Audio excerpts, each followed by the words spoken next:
আছেন, আশা করছি ভালো আছেন। দুপুরের রান্না করছি, আসলে বিকাল হয়ে গেছে। ডিমের মগজ রান্না করছি ডিম দিয়ে। তো পেঁয়াজ দিয়ে দিচ্ছি, বেশি করে পেঁয়াজ দিব। পেঁয়াজটা একটু লাল করে নিব।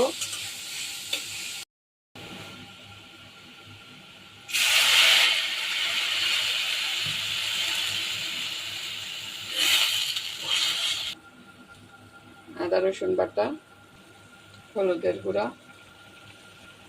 মরিচের গুঁড়া হাফ চামচ, লবণ, হাফ চামচ ধনিয়ার গুঁড়া দিয়ে দিলাম।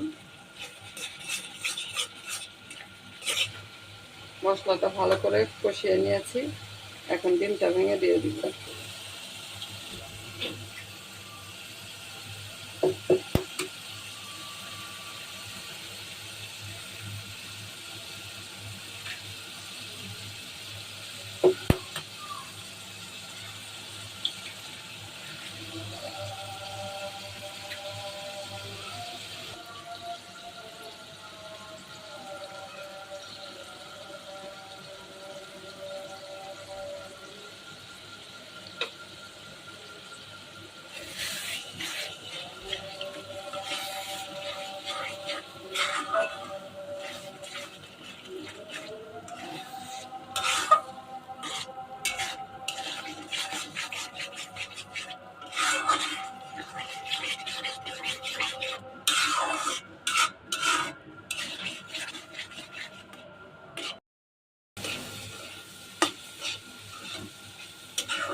বেশি ভাজা ভাজা করবো না, তাহলে ডিমগুলি শক্ত হয়ে যাবে, খেতে ভালো লাগবে না।